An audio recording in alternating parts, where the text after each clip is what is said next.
Hey guys, today we are going to be talking about how to use oils. What if I told you oil paint doesn't have to be scary and that you can safely paint oils on top of acrylics to create beautiful depth, glow, beautiful color interaction. This is where many artists struggle. Colors turn muddy, layers feel heavy, and the painting loses its light. But once you understand how cool and warm oils interact with acrylic underpainting and how transparent oil layers affect color, everything changes. Stay until the end of this video because I'll show you exactly how to use oils on top of acrylic, how to choose warm versus cool oil colors, and how to use transparent oils so your colors stay luminous instead of matte. Stay until the end. And if at any point you feel like you want me to go deeper into a specific part, you're always welcome to ask questions in the comments and below the video. Let's go to that.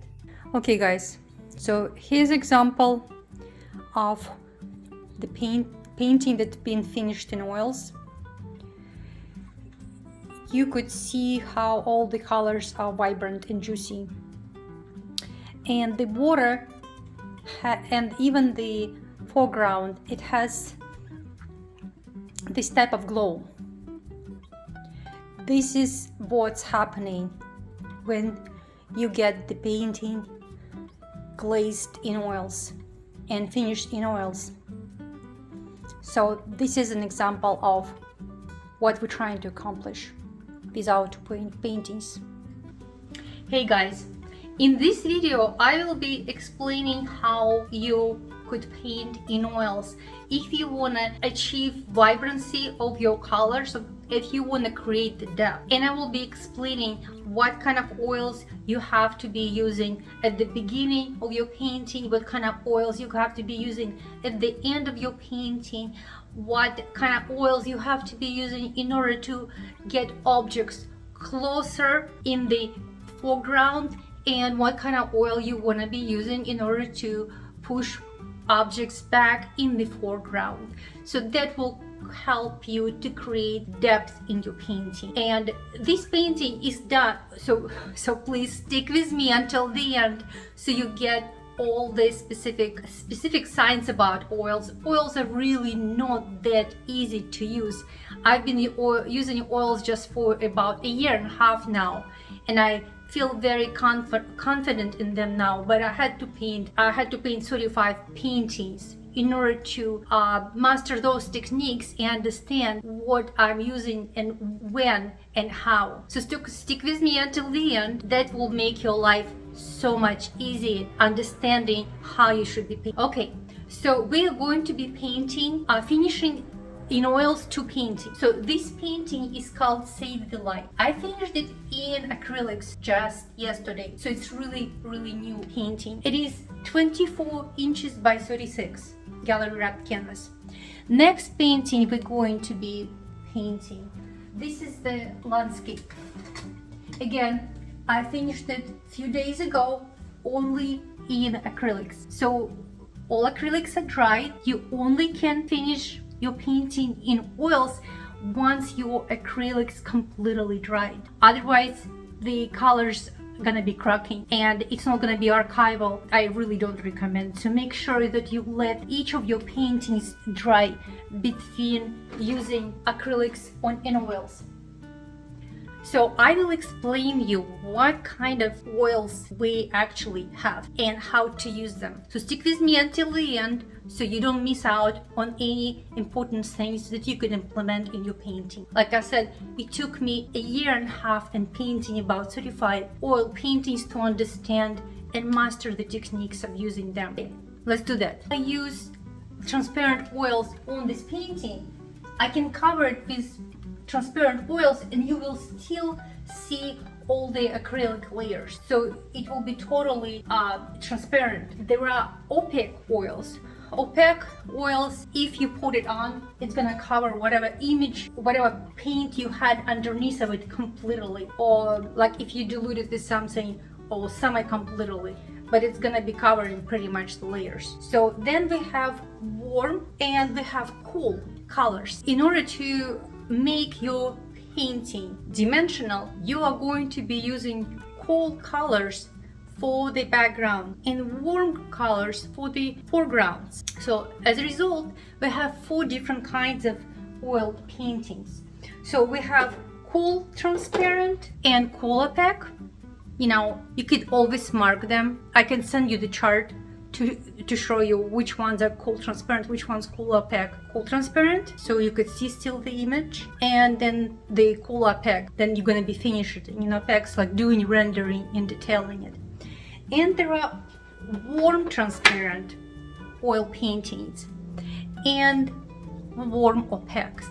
So the warms you're gonna be using, like if you use warm transparent for the glazes, you're gonna be using something in the foreground. And warm opaque you're gonna be using for rendering something in the foreground. Okay, and we always start with transparent, cool transparent. As a matter of fact, most of my paintings are done in cool transparent and cool opaques, and just some of the objects in the foreground I add the warm transparent and warm opaque. So let's do it. Okay, I forgot to mention something is really important. So every painting that you paint, you want to start from the background, from the objects that are in the background, and move your way forward into the foreground. So you have to have at least 3 levels of depth in your painting in order to have it 3-dimensional. So it means you have to have the background, then you have to have the foreground, and then you have to have the midground. So it will be between background and foreground. And again, we always work the painting from the back forward, and this is why we work in big loose shapes from the back, and the closer we get to the foreground, the more rendering those objects get and the more contrast that they get. This allows you to create depth, dimension in the painting. Okay guys, those are our supplies. So I have oils on the top of it. You could see cool oils, transparent and opaque. So transparent you will see as CT, cool transparent, and cool opaque as marked as CO. And those are all colors that we're gonna be using for cool opaque and cool transparent. On the bottom layer you see warm opaque and warm transparent colors. So we are going to be glazing this kit by Gumbling. And to clean our brushes, we are going to be using Mineral Spirits by Tuscan Pine. Those oil-free, lean and clean mineral spirits I'm gonna be using. I got it on Amazon. You can get it like, I think maybe like $80 on Amazon, this one. Okay, so those are our supplies. Okay guys, so those are my cool transparent oils that I'm going to be working with today, and most of them by Gumbling. This one is just Winsor & Newton. I am going to be starting with cool transparent. Like I explained you before, that in order to create the background, we are going to be working with cool oils in order to create the jewel-like textures and leave the image that we have in the background. We're going to be using transparent, so therefore cool transparent oils. This is transparent earth yellow. This is permanent rose. This one is quinacridone red. This paint is artisan crimson. This one is quinacridone magenta. This one is quinacridone violet. Dioxine purple. French ultramarine. Phthalo blue. Manganese blue hue. And Prussian blue. So right here you could see that I have prepared some opaque colors. So this one is radiant white, and this one radiant magenta, Hansa yellow. Those are cool opaque. So right now we're working only these cool colors, this cool opaque and cool transparent. Also, I am going to be adding this one, cadmium orange, and radiant violet, and we're going to be using some cobalt teal. And let's see if I want to add something else. Radiant turquoise sounds good too, and maybe something cooler. We're going to be using radiant lemon. I love radiant colors by Gambling. I mean, they make your painting really vibrant. So if you're trying to achieve any vibrant effects, I would really recommend using radiant oils by Gambling. Okay, and you know what, I think I will add cerulean blue.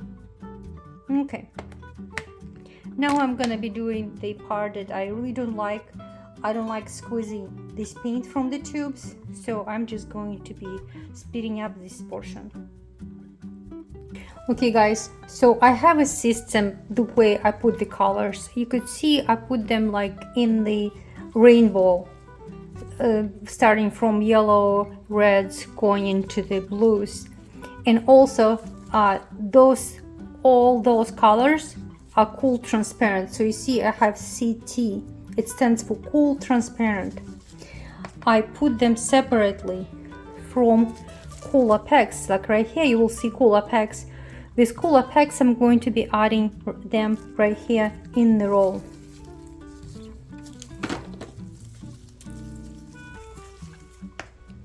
And I usually put white like right here in the middle. Let's remove some of the oil debris. The reason why I'm wearing gloves because oil paints could be quite toxic to your skin to the touch, so you want to avoid any unnecessary damage. Of course, you don't want to inhale a lot of them. This is why you have to have ventilated, well ventilated space. In my case, I just have window. You know, you could see my window open. Oopsie. That's not cool. Sorry about that, guys. My phone just doesn't want to sit still in the holder, and therefore it's jumping at me. So right now I'm squeezing all the cool opaques. Again, we are going to be working this the background. See, some of them really messy. See, like, you know, this paint is just leaking all over it. You want to have your gloves on when you're squeezing it out. Once you start working with the brushes, you don't need your gloves. Well, unless you like to get really handy on it. Now some people do. Nothing's wrong with that. You can get handy with your oil. Some people like painting with fingers, elbows, or even feet. If this is your style, go for it.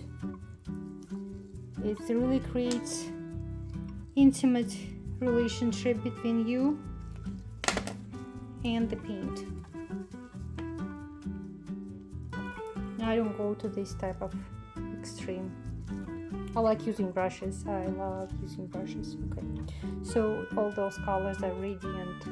This one is a radiant violet by Gambling. This one is radiant turquoise. I love radiant turquoise. You see, even oil is expensive, but you know how little bit of it we squeeze. We don't need a lot of it because it does last a lot. And this one is cobalt teal.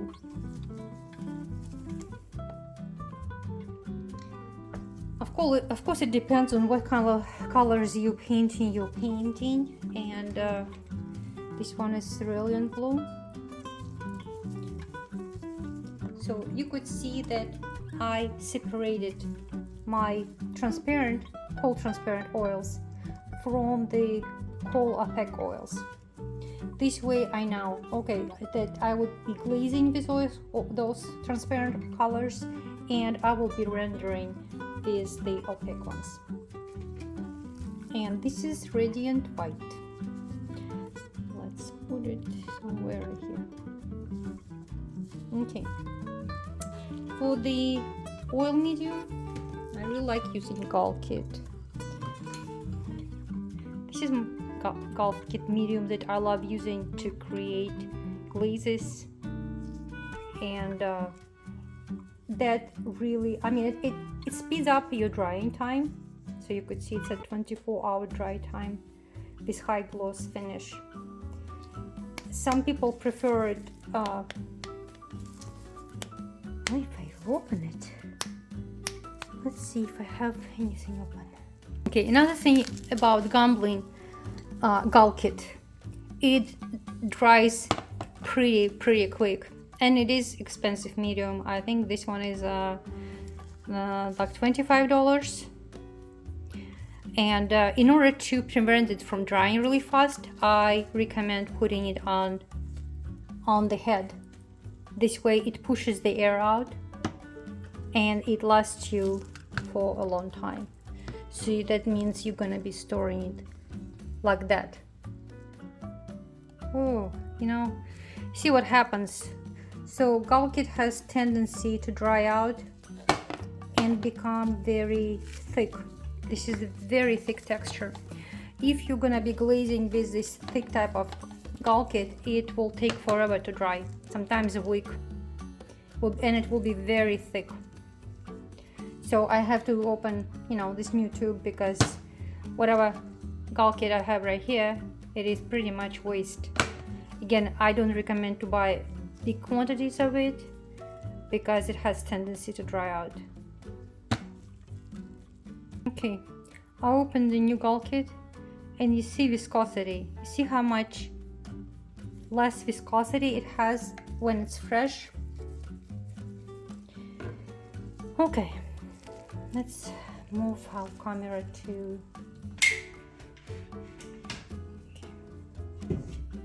So I start glazing using big brushes, and so it's my favorite. Okay, I'm trying to see. Okay, I love this filbert brush. Filbert is the flat brush that is rounded at the edge, so that allows me to work big textures, big blocks of canvas. I'm going to be covering with it pretty quick. Also, we are glazing starting with light colors. So I'm taking this yellow. I think it is transparent earth yellow, and I will be working it right there.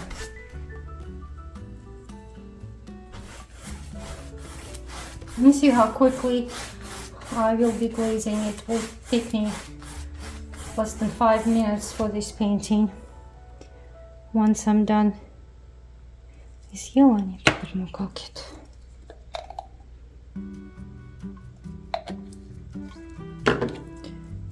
So we start with lighter colors. Maybe this is just too much.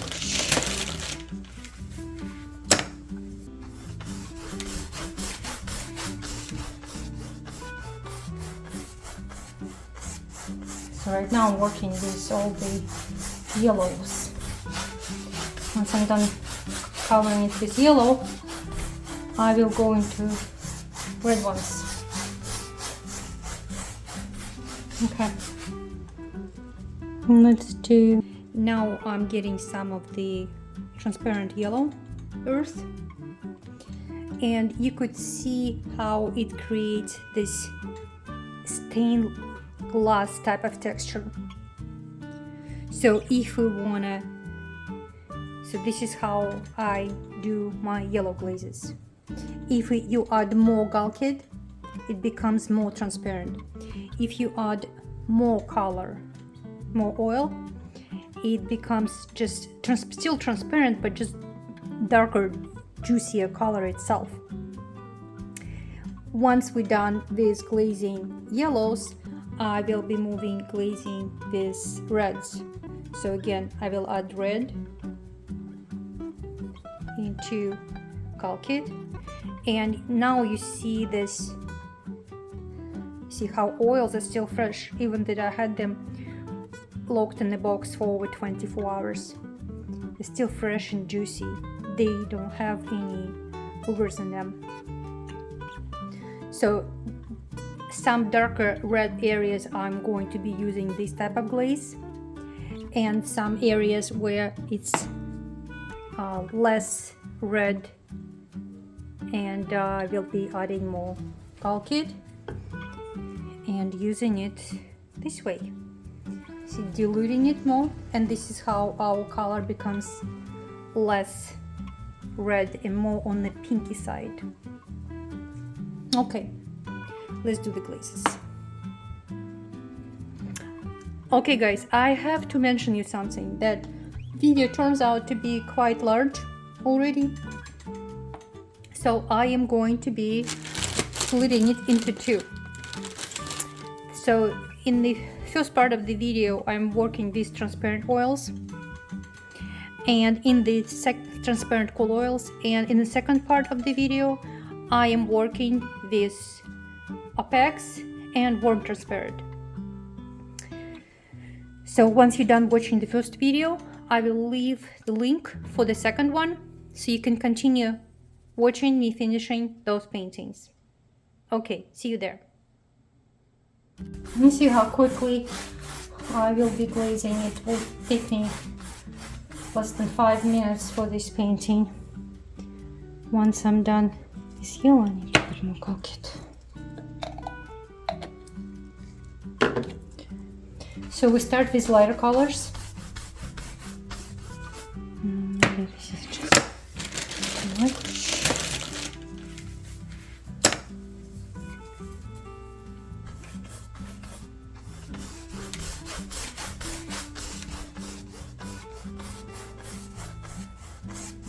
So right now I'm working with all the yellows.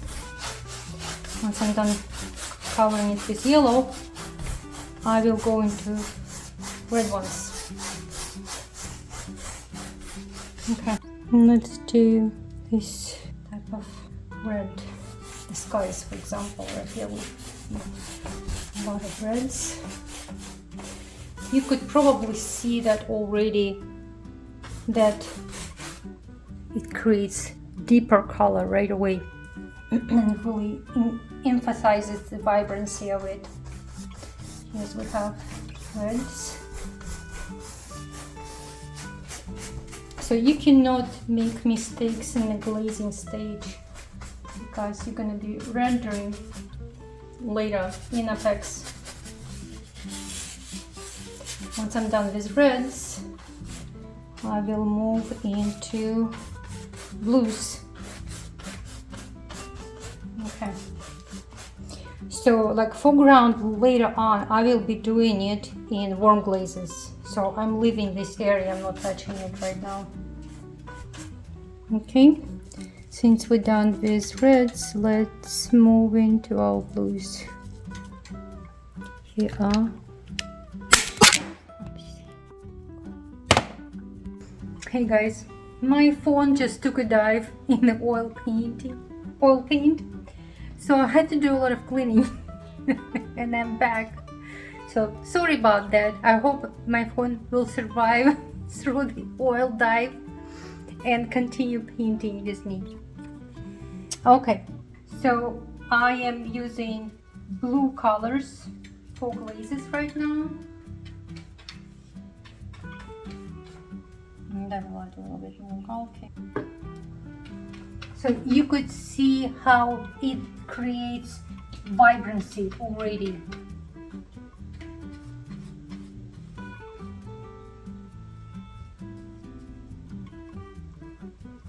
Even we haven't done much. Basically just kind of using those glazes, cold transparent glazes, like a stained glass. I hope guys you could see all the beautiful vibrant colors we're getting here.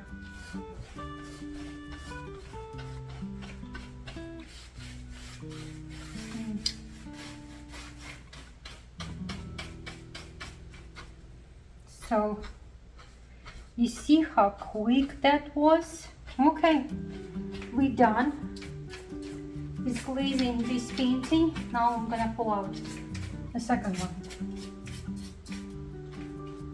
Make sure that you really spread it evenly, that I made that mistakes that somewhere I would have it very thin, somewhere I will have it thicker, and then it shows off kind of like on the finished product.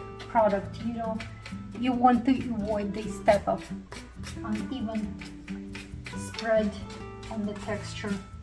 And how you could say if it is even or uneven now, you could take it and look at the light. You see I have the light at the right here, light at 45-degree angle towards the painting, and I am looking and observing if there is somewhere I missed the glaze, because we want to glaze everything. That means we want to cover our acrylics with oils completely.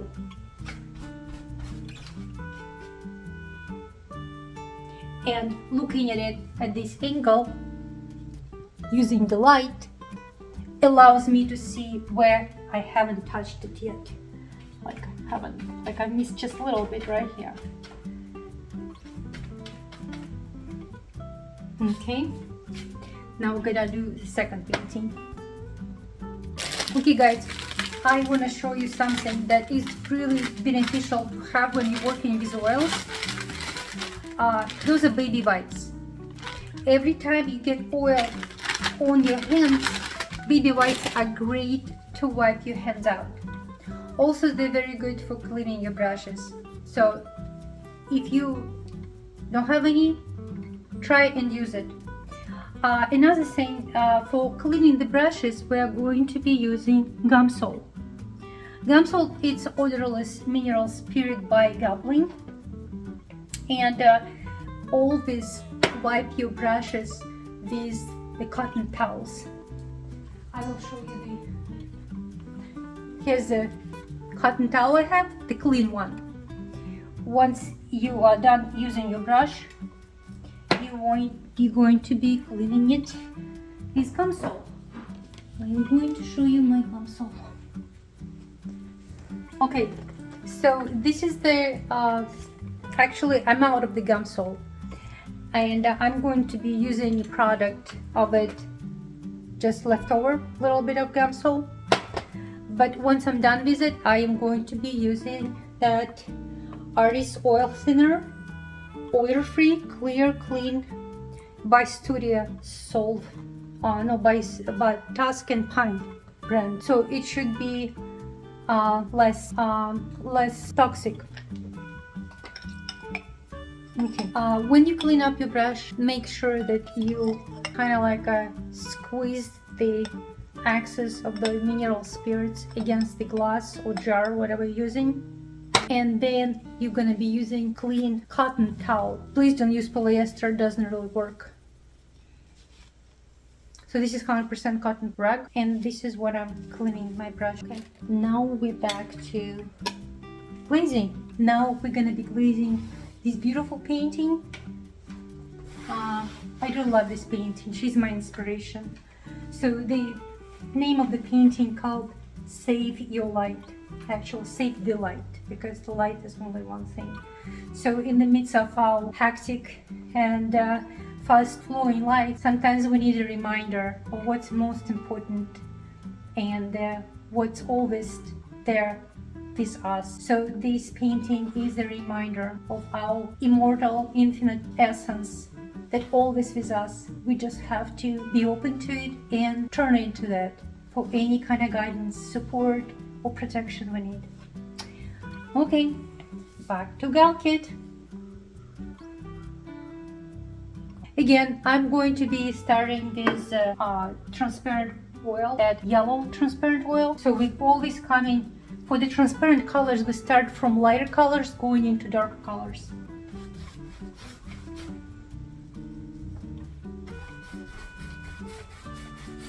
So I'm covering all the area where I have yellow in the painting. The glazing is so fun and fast. It is really enjoyable. Okay. So you could see we've done these yellows. Now I'm going to be doing reds. Okay.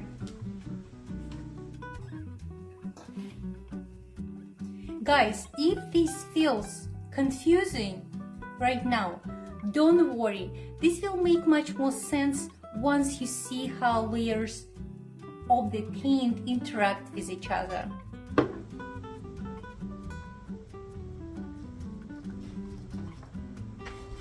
Now with glazing red, we see right away how the texture becomes rich. I mean, the color becomes vibrant.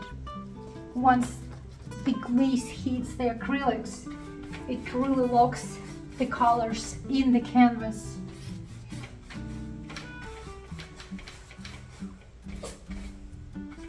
Bless you, Natasha. Okay. Covering all the red and pink areas. Again, we're still working with cool transparent oils.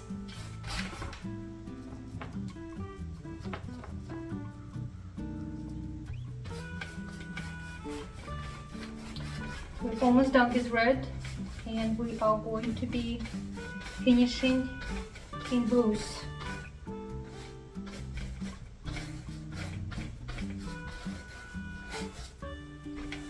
Glazing is super fun. I love using big white brushes. Okay, now we're getting into blue colors. I just added more Gal Kit. I'm not gonna readjust my camera because it keeps falling into oils, and I don't want to damage it anymore. Okay, do you see how suddenly it becomes vibrant and jewel-like right away?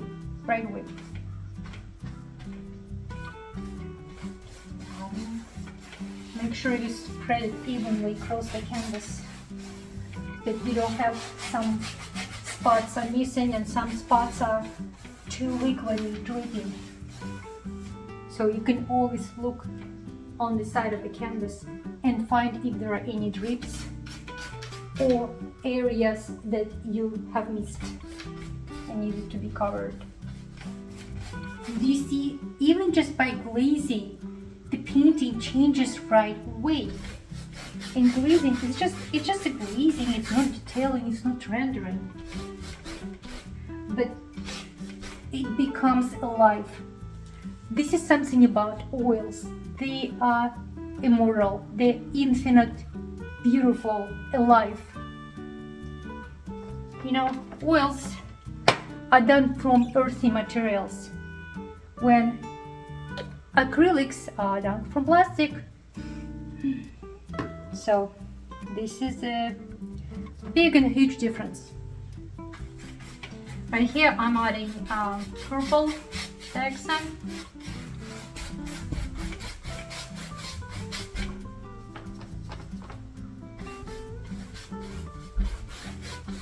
And it took only a few minutes and we're done with glazing both paintings.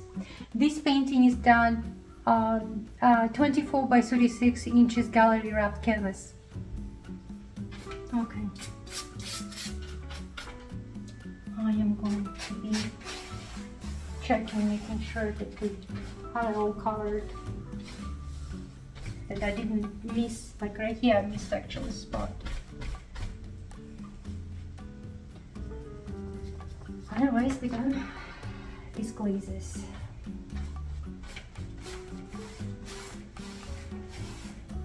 Okay. So what's happening now, guys? We are not gonna be working on those two paintings for 24 hours because the glaze has to be completely dried. Now I'm going to show you my shadow box. So what is shadow box? This is something. Here's my shadow box. This is something that I could leave my oils in because, you know, I still have a lot of oils left over. I don't want to waste them. What I usually do to prevent oils from drying out while I'm waiting for the layers to dry, I use a wet baby wipe here, and I will actually add moisture to it, and I will lock this shadow box. So I have a lid on it. I really love those shadow boxes, and I will completely lock it in place, making sure that there is no air getting in it, so it is completely sealed. So if you don't have the shadow box, it will save you a lot of money and time, preserve the oils from drying. Now it is totally sealed. It could sit and wait for me for 24 or even 48 hours. Okay guys, so we done with the glazes for the two paintings I was working on, and tomorrow we're going to be adding warm colors and opaque, but we have to wait between the layers. We have to make sure that our paintings are completely dry before we can continue with the next layer of oil. Otherwise we will create matte colors and very unpleasant textures. Okay, I'll see you all tomorrow. Bye. Let's look at it. Let's look at the glow we created. When you understand color temperature and transparency, painting stops being guesswork. Acrylics become foundation, and oil becomes the movement, the emotion, the light, and the depth. Warm oils come forward, cool oils create space, and transparency allows color to glow. If this video helped you understand oils over acrylics more clearly, let me know in the comments below. Let me know if you want me to go deeper into any part of this process. So please, you are very free to ask.